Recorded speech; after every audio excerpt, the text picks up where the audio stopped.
Olá pessoal, boa tarde, aqui é Emanuele da MDR. Eu tô com um professor PhD, formado em Direito pela Universidade Federal de Pernambuco, e ele me cedeu aqui o espaço. Nós estamos no escritório dele que fica aqui em Piedade, mais o prédio. No Empresarial Priori, na rua Valdemar Basgal, 158. Então, ele é professor, ele fez mestrado, ele tem doutorado e no ramo de direito penal e processual penal também, né? E a gente vai bater um papo aqui com ele para, enriquecer aí o nosso canal de conteúdo e de pessoas de qualidade, né? Boa tarde. Boa tarde, Emanuele. Boa tarde, pessoal. Prazer poder conversar com vocês. Já agradeci ele antes, mas estou agradecendo de novo aqui, porque não é todo dia que a gente tem essa disponibilidade, né? E ele me cedeu e eu estou muito grata. Obrigada, professor. Vou chamá-lo de professor. Ok. Vou chamar de professor. Então, a gente teve uma breve conversa antes e eu vou continuar de onde a gente estava conversando. Eu perguntei para ele, por que você escolheu direito? Pois é, quando era criança, eu me imaginava advogado. Quando eu devia ter uns 8, 7 anos, quando um colega meu era levado para a sala da diretoria, da coordenação, às vezes eu o acompanhava, e aí chegava lá, a coordenadora perguntava: o que você está fazendo aqui, Martorelli? Ele disse: não, eu vim porque talvez ele não saiba explicar a situação dele ou a questão dele de modo adequado, e eu vim aqui para ajudá-lo. Então essa ideia de ser advogado estava comigo. Na adolescência eu mudei, na adolescência eu me engajei muito na igreja, eu cresci na igreja presbiteriana e houve um grande envolvimento, um despertar de meu coração, aí eu me animei a fazer teologia. Eu fiz escola técnica, depois comecei a fazer engenharia. No segundo ano de engenharia eu abandonei o curso e fui para o seminário. E aí eu fiz teologia no Seminário Presbiteriano do Norte, depois fui fazer o mestrado em teologia na Universidade Presbiteriana Mackenzie, mas então, com uma perspectiva de fazer o doutorado em teologia na Universidade de Princeton, em New Jersey, nos Estados Unidos, numa conversa com meus irmãos, eles me animaram a voltar àquela velha ideia de fazer direito. E aí, já com 33 anos, eu comecei o curso de Direito. E aí eu fiz um curso de Direito, como eu lhe disse, em 11 anos. Porque eu fiz os 5 anos de graduação, depois 2 anos de mestrado e 4 anos de doutorado.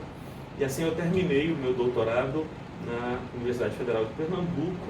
E já no finalzinho do mestrado, comecei a dar aulas e tenho sido professor de Direito de várias disciplinas da área jurídica, mas principalmente hoje direito penal e direito processual penal, mas eu tenho ensinado direito já há mais de 10 anos.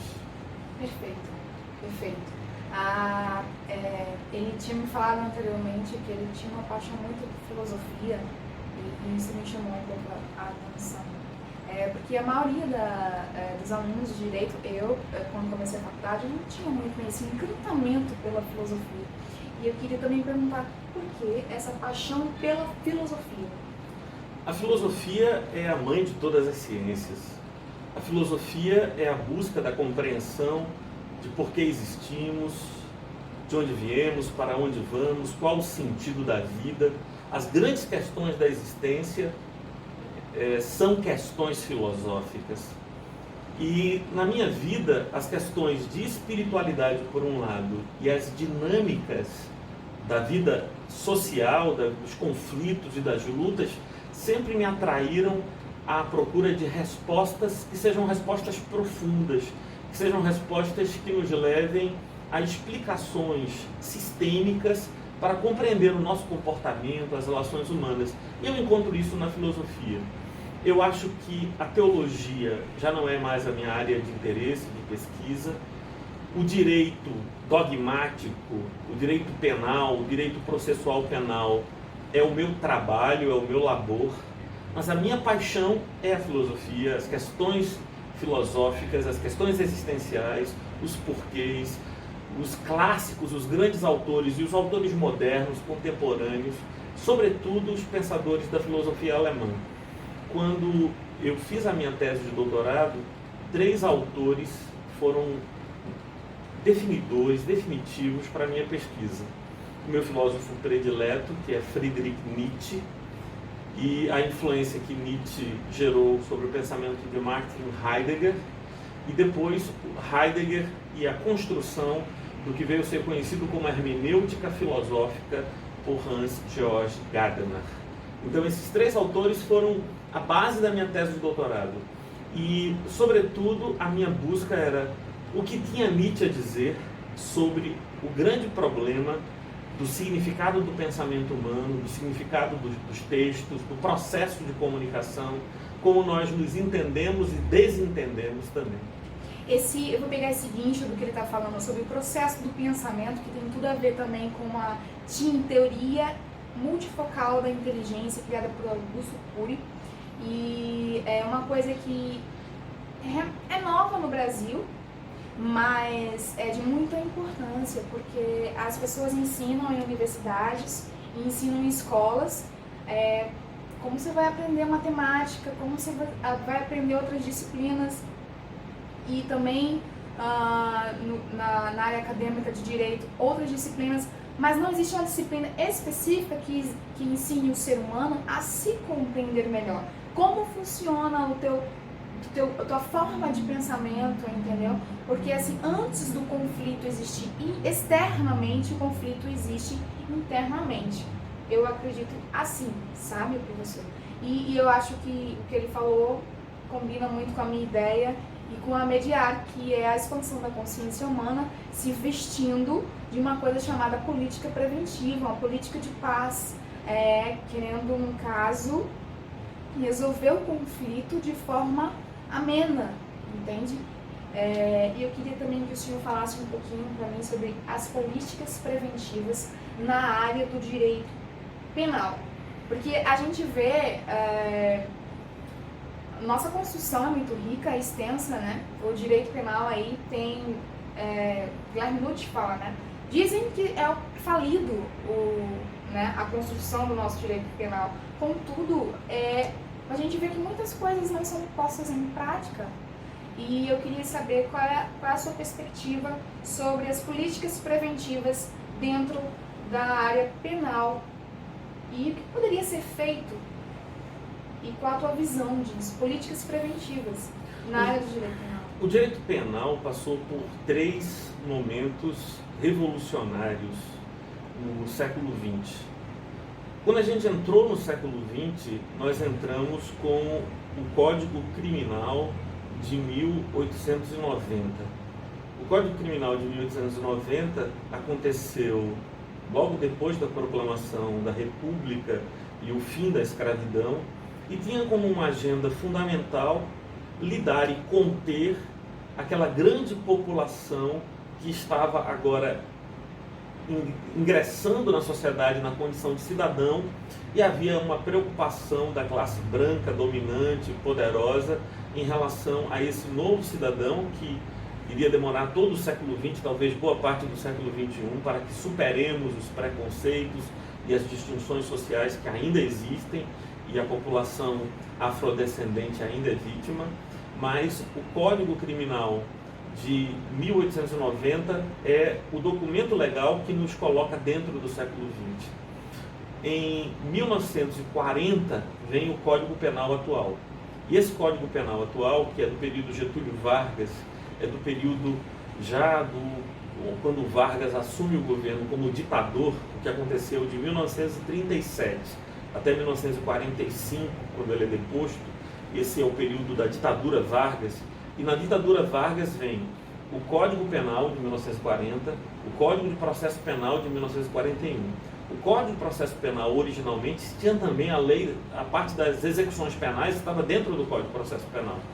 A legislação, a LEP, a Lei das Execuções Penais, já é da década de 80, uma ruptura que revoga o penúltimo livro do Código de Processo Penal.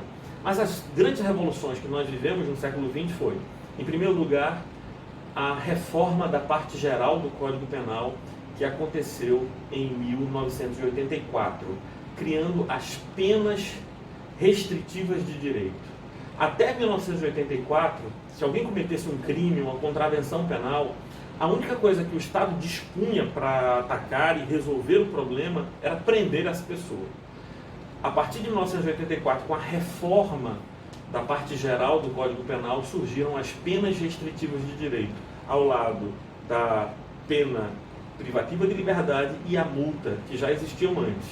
As penas restritivas de direito, elencadas no artigo 43 do Código Penal, que são a prestação pecuniária, a prestação de serviços à comunidade e entidade pública, perda de bens e valores, a limitação de final de semana, restrição temporária de direitos, essas penas restritivas, elas abriram uma possibilidade de que o indivíduo cumprisse uma pena sem necessariamente ficar restrito num lugar, pelo contrário, devolvendo à sociedade algum benefício. Então, isso gerou uma grande revolução. Eu creio que um dos caminhos de política preventiva para evitar a criminalização e a ocorrência do crime é dar maior visibilidade às penas restritivas de direito e dar uma maior abrangência. Hoje, as penas restritivas de direito são para aqueles que foram condenados a crimes de, no máximo, 4 anos. Então, se o crime é sem violência ou grave ameaça e o indivíduo foi condenado a 6 ou 8 anos, eu entendo que nós deveríamos ter penas restritivas de direito e não penas privativas de liberdade. Porque, como você sabe, Emanuele, uma pessoa que é jogada dentro de um sistema prisional falido, sem acesso às condições mínimas de dignidade humana, essa pessoa não é transformada, ela não é ressociabilizada, ela não é curada do mal que fez com que ela delinquisse, ela é transformada em uma máquina raivosa que vai ser utilizada pelo crime organizado para se fortalecer desde dentro da cadeia até do lado de fora. A segunda revolução importante vem no ano de 1995, com a Lei dos Juizados Especiais, a Lei 90/99. Essa lei criou a possibilidade da conciliação dentro do processo penal, que já existia e já estava prevista em outras áreas do direito, como na área civil, mas a audiência de conciliação, onde pode acontecer, por exemplo, a composição dos danos civis, a transação penal, isso é algo muito importante, porque possibilita a conciliação entre as partes e evita não apenas a pena privativa de liberdade, evita o processo. Isso é que é fantástico na Lei 90/99, conhecida como a Lei dos Juizados Especiais. Isso. Essa lei, ela possibilitou que houvesse essa audiência em que as partes, às vezes o querelante e o querelado, às vezes o indivíduo que foi indiciado e o Ministério Público, busquem uma solução, construam uma solução que evite o processo.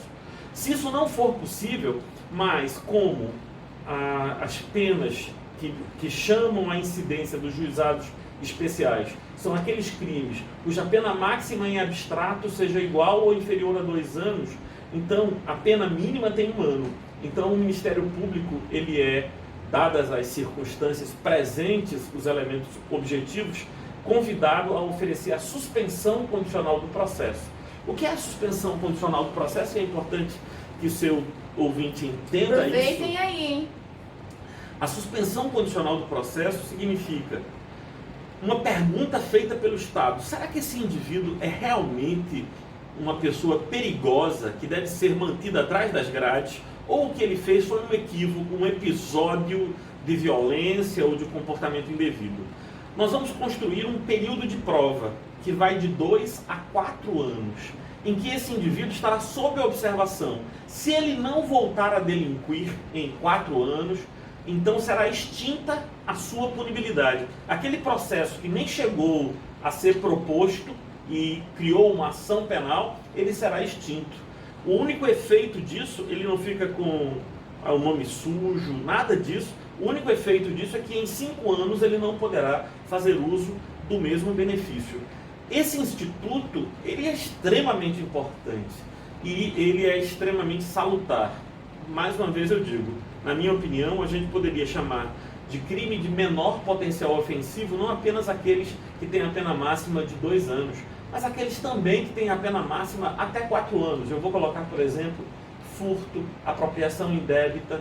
Tudo isso deveria ser tratado pelo juizado especial, com possibilidade de conciliação, com possibilidade de transação penal. Tudo isso seria mais efetivo e mais eficaz. Agora, política preventiva para valer, eu entendo que existem 3. E essas é que são dolorosas, porque distantes da realidade brasileira hoje. Em primeiro lugar... Distantes da realidade brasileira hoje. Essas políticas, elas não têm sido enxergadas como efetivamente essenciais, necessárias, indispensáveis ao desenvolvimento de nossa sociedade. Em primeiro lugar, investir em educação. Eu acho que uma boa escola fundamental, no nível fundamental, ali nos primeiros anos de vida, seriam determinantes para que cada ser humano compreendesse o seu potencial, o seu valor. Sim. E não se envolvesse com a criminalidade. Até porque a escola, ela protege, em parte, a criança do ambiente violento no qual ela vive. Então, quando nós temos escolas de tempo integral, oferecemos 2 turnos a esta criança, onde ela estaria, ainda que numa bolha, protegida da violência que é o seu habitat cotidiano. Violência que ela sofre dos vizinhos, dos marginais que dominam o bairro, violência que ela encontra nos seus próprios pais e parentes próximos. Porque quando a gente ouve falar de violência sexual contra crianças, estupro de vulnerável, você vai ter o dado impressionante de que 70% das crianças abusadas sexualmente são abusadas por pessoas próximas, que estão dentro de suas próprias casas. Mas a escola poderia oferecer um ambiente de proteção para essas crianças, um ambiente salutar. Em segundo lugar, cultura, informação. Porque isso... Com licença, mas o que o professor intitula como cultura? Porque isso é um tema abrangente, né? Depende da perspectiva de cada um. Claro. Enfim. Para mim, cultura é aquilo que me é capaz de ver outros mundos além do mundo real. Por exemplo, a música, a poesia, você é uma poetisa, a poesia, a música, o teatro, tudo isso nos dá a capacidade de perceber. Eu acho linda essa frase, Emanuele. A cultura existe porque a vida não é suficiente. Ai, que perfeito. Não é? Ou seja, então, por que a gente faz poesia, romance, teatro? Porque a vida não basta. É preciso mais do que o comer e dormir. É preciso mais do que o mover-se, o virar as folhas da agenda. É preciso mais. Então, se nós pudéssemos oferecer às crianças acesso à poesia, aos romances, às viagens que um livro pode prover. Nós estávamos conversando aqui antes de começar a entrevista sobre a minha biblioteca e Emanuele estava olhando os livros e percebendo que há muitos livros de diferentes áreas na minha biblioteca. Eu creio que cada livro é um portal para uma outra dimensão. Perfeito! A dimensão do encontro nosso com o mundo a que o autor nos convida. Então é maravilhoso poder viajar assim. E se nós pudéssemos ensinar as crianças a abrir esses portais, adentrar estes mundos, aceitar os convites dos autores. Eu doei recentemente mais de 700 livros. E quando eu fui separando não recebi nenhum, não ganhei nenhum, não sabia dele, né? Meus ex-alunos receberam e também os seminários onde eu trabalhei, eu também doei aos seminários os livros de referência e pesquisa. Mas era engraçado porque quando eu pegava um livro para colocar entre aqueles, mais do que o conteúdo do livro que eu lembrava do momento de minha vida em que aquele livro foi significativo. Por exemplo, eu vivi entre os anos de 1986 e 1990 um período de grande influência da teologia da libertação. Então, autores como Leonardo Boff, Secundo, Bonino, todos eles foram uma influência muito grande. Rubem Alves, sobretudo. Construíram o teu ser. Né? Então, eu lembrava, na hora que eu estava separando esses livros para doar, eu lembrava daquele momento da minha vida, não apenas do conteúdo dos livros e do que eles me ensinaram naquele período. Por exemplo, com Rubem Alves eu aprendi que dá para fazer teologia sem abrir mão da estética, da beleza. Hoje eu tento dar aula de direito penal e de direito processual penal, tentando mostrar aos meus alunos poesia e beleza naquilo ali. Esse é o grande desafio. Né? Esse é o grande desafio. O grande desafio não é dizer que o prazo para que você entre com uma apelação é de 5 dias e 8 dias para juntar as razões recursais. É tentar dar a isso alguma beleza, alguma ludicidade, mostrar que o fato, por exemplo, de que quando o Ministério Público não recorre, pode a própria vítima entrar com uma apelação, mesmo sendo a ação penal pública incondicionada, a vítima. Então eu tento mostrar aos alunos que é uma beleza muito grande, é um respeito à vítima. O titular da ação penal é o Ministério Público, mas se ela não apelou, se o Ministério Público não apelou, o direito abriu a possibilidade para que a vítima, mesmo que não tenha se habilitado como assistente de acusação, possa então recorrer para que o seu direito não pereça. Um outro elemento que eu acho extremamente belo é que se, por exemplo, um menor de 18 anos for vítima de um crime contra a honra, por exemplo, ela for caluniada, e o seu pai, os seus representantes legais não quiserem fazer a queixa-crime e levar adiante a questão, quando ela fizer 18 anos, ela terá direito de fazê-lo. Isso é um respeito ao indivíduo. Para os pais, 6 meses depois de saber quem foi o autor do fato, decaiu o direito de ingressar com a queixa-crime ou representação. Mas para a vítima, esse direito começa a contar quando fizer 18 anos. Isso é um respeito, ou seja, agora que você é senhor ou senhora de si, lembra daquilo que aconteceu, você quer mover o Estado contra essa pessoa, você tem direito. O prazo decadencial vai começar a partir do dia em que você fizer 18 anos. Bom, dizer isso sem dar a poesia, a beleza, o respeito à humanidade, que isso está expresso, não teria graça nenhuma para mim. Então, me permita, eu vou roubar um pouquinho a palavra dele.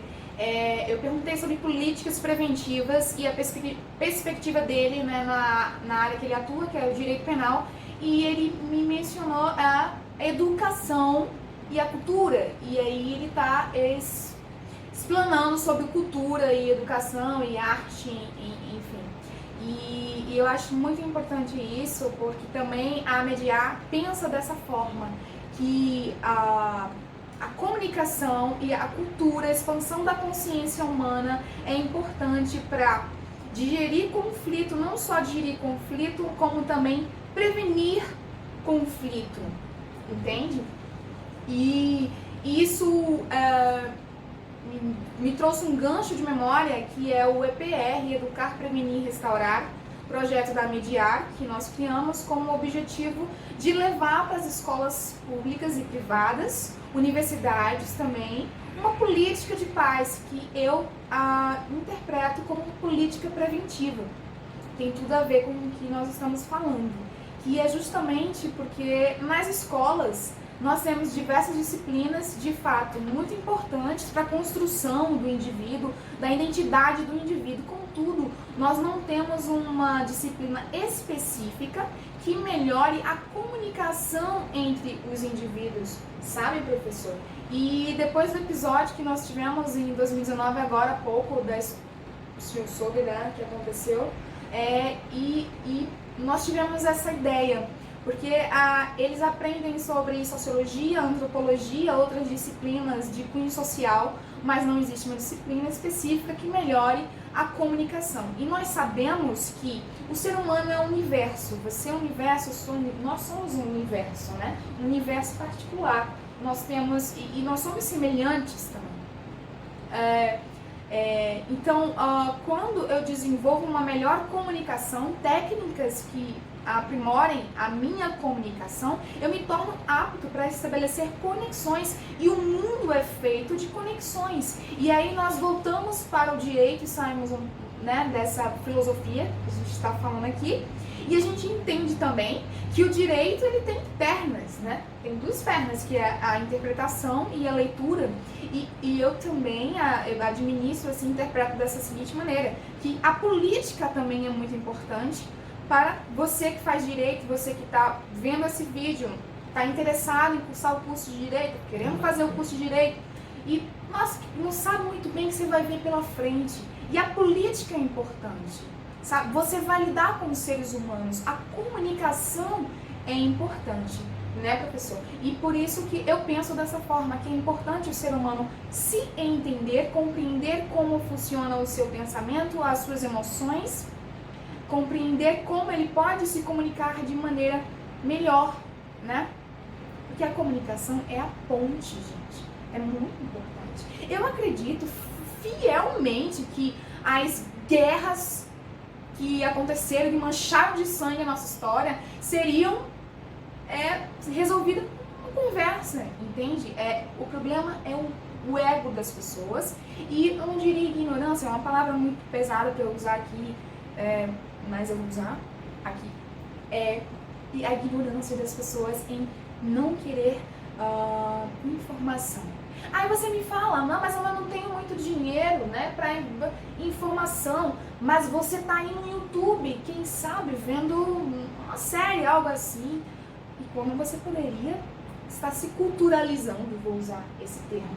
Então voltamos aqui para as políticas preventivas, e como ele mencionou quando eu perguntei, voltando para o Guincho, eu perguntei o que o senhor acha que seria necessário, né, para melhorar as políticas preventivas, e ele mencionou a educação, ele me trouxe a educação, a cultura, e na cultura ele explanou aí a arte, o desenvolvimento humano em si, e aí ele não terminou o resto.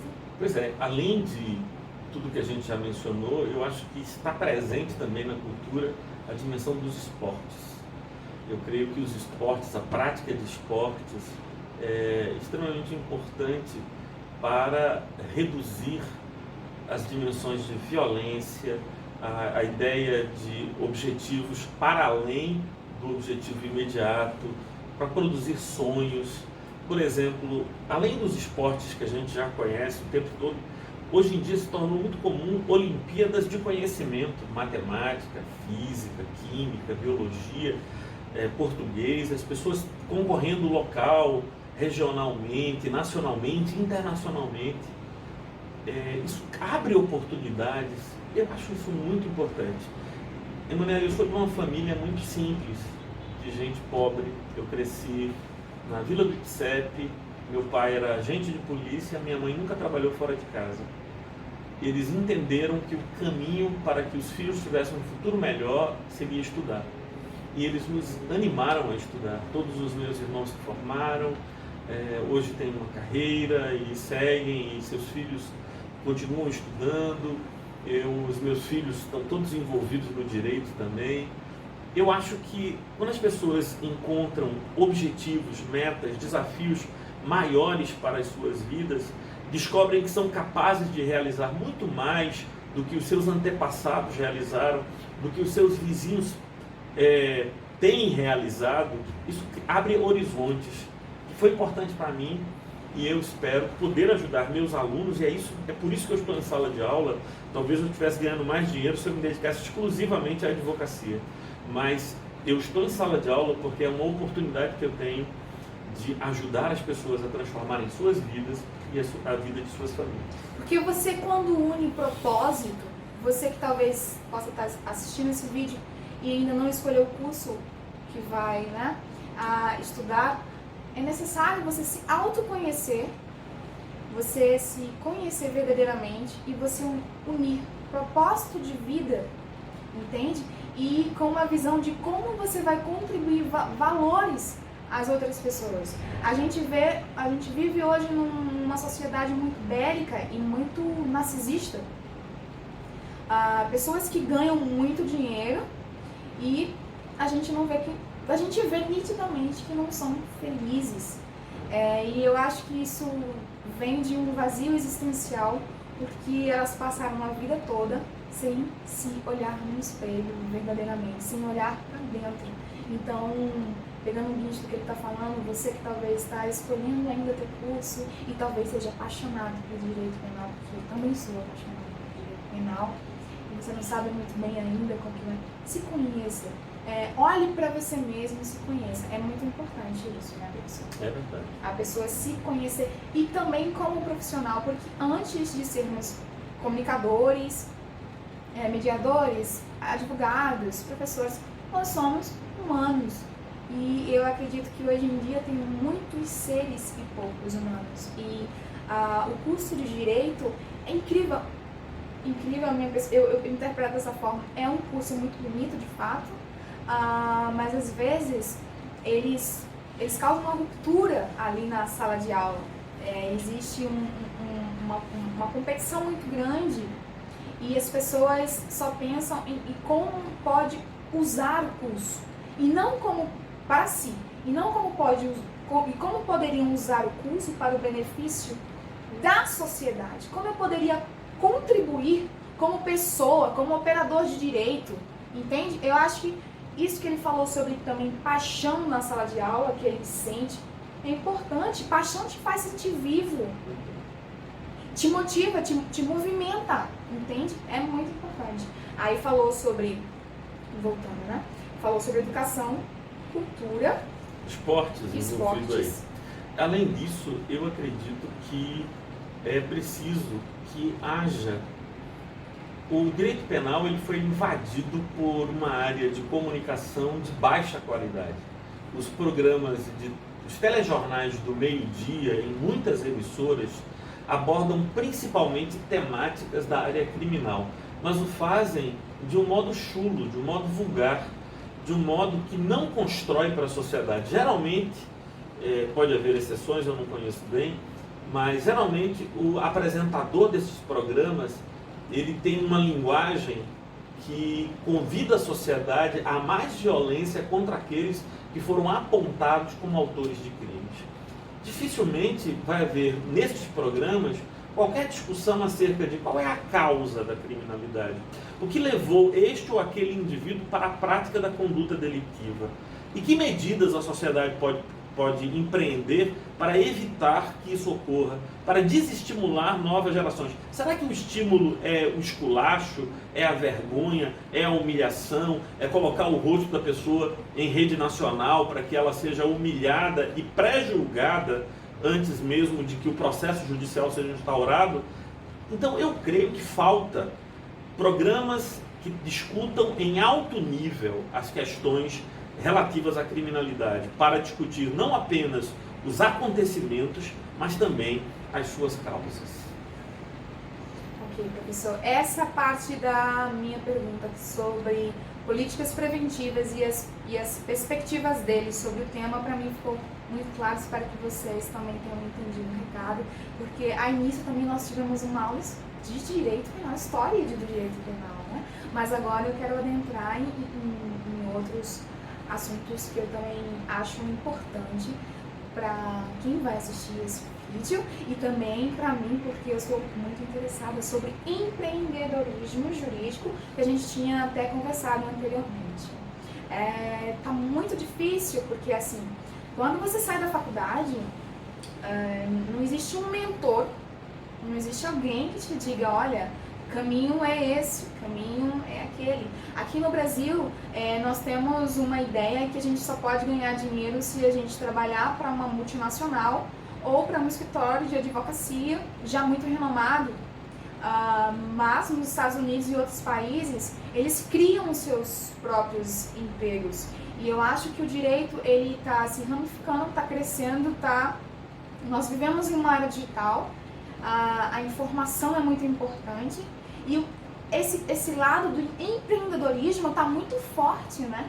E as pessoas não sabem muito bem como começar. E eu queria saber do senhor uma dica sobre isso. Como começar a empreender do zero, você que é recém-formado, advogado, tá aí com a carteira, muito feliz. Mas e aí, né? O que eu vou fazer? Tô com minha carteira, tô cheio de ideias, não sei muito bem como começar. Tem que começar, né?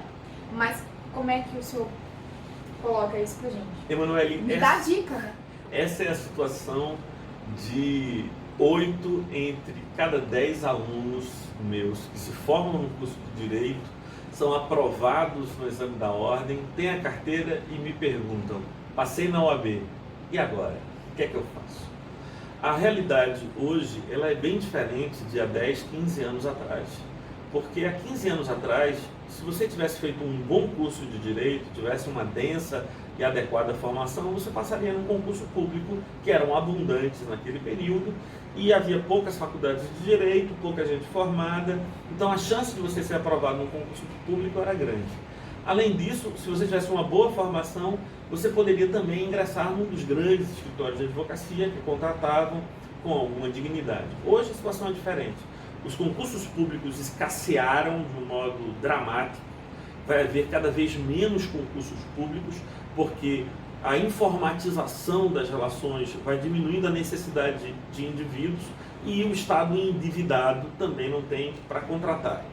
Além disso, os escritórios de advocacia estão lotados de pessoas, porque há muitos indivíduos que vão sendo formados e os escritórios não conseguem absorver. A realidade do jovem advogado é que ele vai trabalhar entre 10 e 12 horas num grande escritório de advocacia para receber entre R$ 1.200 e R$ 1.500 por mês.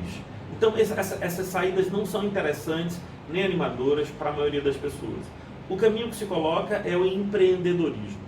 Empreender não é fácil e não se pode fazer sem um preparo específico para empreender.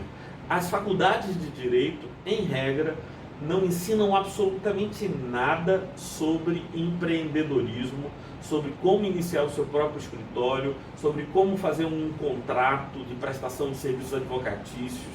A gente aprende a fazer peças processuais, mas aquilo que deveria vir antes das peças, que é como se estabelecer como advogado, não é ensinado aos nossos jovens, aos nossos alunos. Para isso, eu tenho duas dicas que eu acho que podem ajudar, ainda que não resolva de todo o problema de se fixar. Em primeiro lugar, você deveria ter, ainda no curso de Direito, escolhido uma área na qual você vai se especializar. Quanto mais você conhecer sobre o direito material e o direito processual daquela área, mais segurança você vai obter nessa área.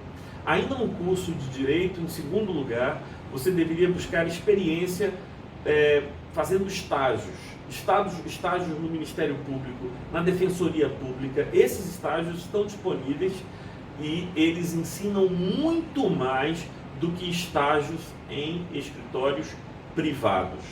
Então, uma defensoria pública. Eu tenho alunos que estão estagiando agora em defensorias públicas, que são alunos do 4º período, do 5º período, do 6º período, que estão elaborando peças e aprendem muito, porque há uma demanda e uma necessidade de trabalho nessas áreas. Então, conhecer o direito material e o direito processual, procurar um estágio que lhe ensine de fato, para você ganhar segurança e prática. Em terceiro lugar, eu acho isso muito importante, apresentar-se, você que já é advogado, já passou na OAB, apresentar-se aos seus colegas e ao seu ambiente como um advogado. O advogado tem uma característica própria, a advocacia é uma atividade formal, então apresentar-se como advogado é extremamente importante, porque os casos não vão cair do céu, eles são resultado de indicações. Então, como alguém vai te indicar para assumir um caso se não sabe que você é advogado? Então, eu tenho, por exemplo, alunos que tinham um perfil no Instagram, ou no Facebook, ou em outras redes sociais, e criaram um perfil novo para se apresentarem como advogados, para terem discussões temáticas. É importante que a sociedade te conheça como advogado. Em quarto lugar, para você que é formado, eu sugiro também que se envolva nas atividades da Ordem dos Advogados do Brasil. A seccional de Pernambuco, por exemplo, ou a subseccional de Jaboatão dos Guararapes, só para dar exemplos de onde eu estou. É importante que o jovem advogado seja conhecido também pelos indivíduos da classe, pelos colegas, participe dos eventos e tal, dê a cara. Recentemente, a ESA, a Escola Superior de Advocacia, montou um curso exclusivamente para mulheres, habilitando-as a palestrarem sobre temas